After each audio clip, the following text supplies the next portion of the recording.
Last month, I bought this little bad boy right here, the Requena Gaming Racing Elite Sport Desk Chair. It's a mouthful, I know, but over the past month, I've used this chair every single day. And today, I'm going to tell you if it's worth it. Hit the subscribe button, ring the notification bell, kick off your shoes and relax your socks while we talk about the Requena Gaming... Screw it, just roll the intro. In my day-to-day job, I'm fortunate enough to have a nice ergonomic chair. However, since Corona hit and the pandemic caused the lockdown, I've been working from home. And for the past 5 months, I've been using a pretty average desk chair. It's been okay, it's done the job, but I certainly started to notice some aches and pains forming that I hadn't felt for years. So I decided to take the leap and find an ergonomic chair. Now I started looking around and most of the ergonomic chairs I could find were well over the £200 mark. But then I started thinking, gaming chairs these days are really ergonomic, so I thought I'd start looking at some of those. And that's when I came across this, the Requena Gaming Racing Sport Elite Desk Chair. Now first of all, there were 2 things that caught my eye about this chair. The first one was the price. On Amazon it seems to retail for about £99 as standard, but currently, and the price I got it for was £89.99. Now instantly that puts it in at the lower price range of most gaming chairs. A lot of gaming chairs that look like this kind of build are around about £50 plus, so £89.99 was a really good, attractive offer. Now the thing to be careful is that when a chair comes in so cheap, usually it's because you're losing some of the functionality.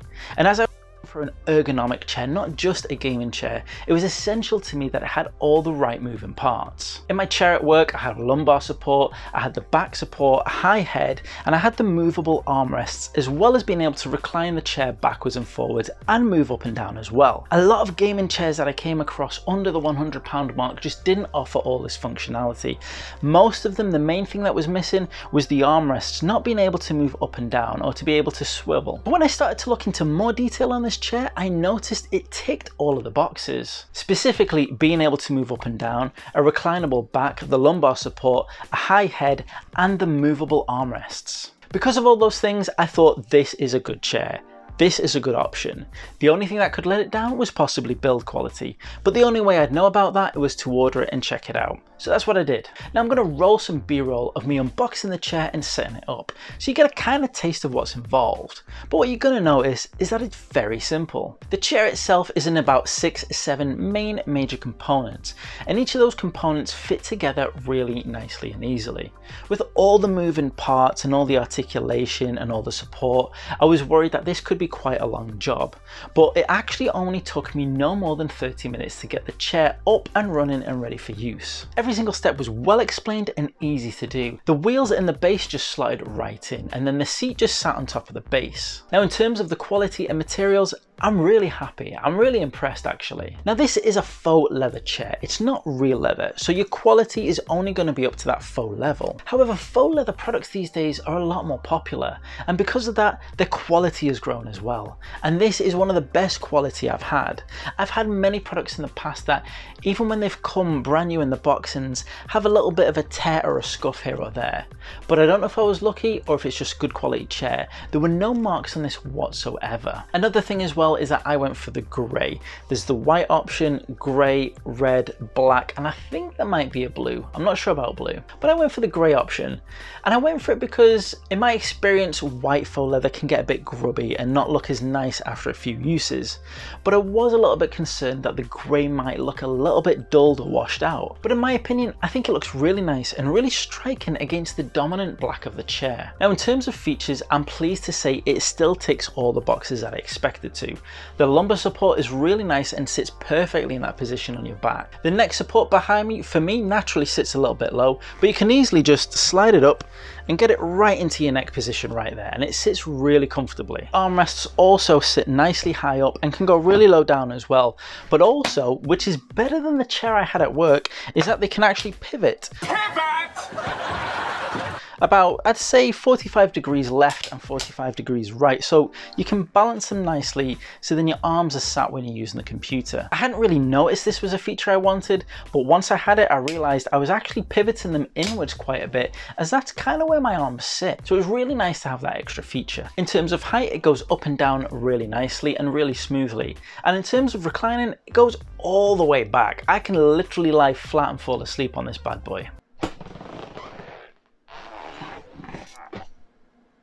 Now, over the past month of using this chair, there are a couple of little things I've noticed that take it away from me calling it perfect. The first thing is, although I really like the swivel of the armrests, there's a little bit of giving them whenever they're in a set position. And sometimes the force that's needed to move them out of a position isn't that much, so you can be resting on it and accidentally just knock them out of place. It's not a big issue, but I do find myself having to reset them every so often. And I'd much rather have a much more static feel to it. Now, the other thing I've noticed, and you might have heard it in the episode, I'm not sure actually. There you go, I think you can hear it there. There's a bit of squeaking going on. Now, this is easily fixed. I just need to put a bit of WD-40 in there and it'll be fine.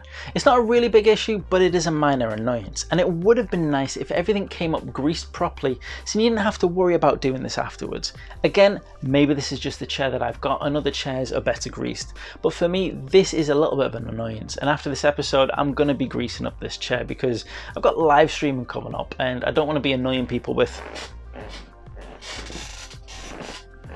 all that goodness. But to be honest, despite those minor issues, I have to say this chair is a fantastic purchase, and I'm so glad I took the risk and went for it. Like I said, most chairs under the 100 price mark are probably lacking in something, and sometimes when an offer seems too good to be true, it usually is. However, in this case, it really did tick all the boxes I was hoping it was going to, and for $89.99 I cannot complain at all. If you've been looking at this chair and you're on the fence and not too sure about whether the price is an indication of the quality, then I recommend that you go ahead and give it a try. Like I said, the quality and the support that this chair provides is way more than the price indicates. Since using this chair, the aches and pains that I started to notice in my knees and back have completely gone. And honestly, this chair feels as comfortable as the one that I had at work. And I know that chair was probably about £300 and came from a proper ergonomic chair supplier. So for me, that speaks volumes. Now, if you are interested in the Requena Game and Sport Elite desk chair,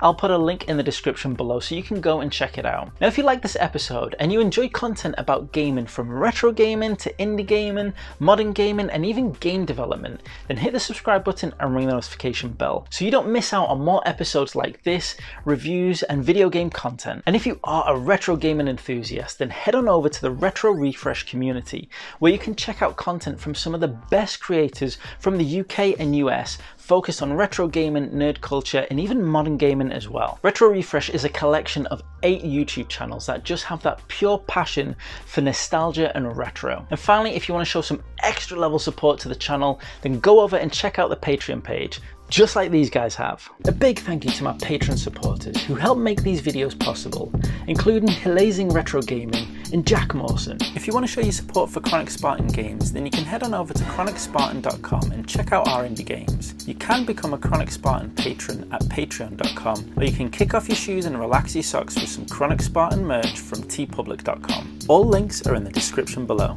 But the simplest and easiest way to show your support is to just hit that subscribe button. Thank you for tuning in.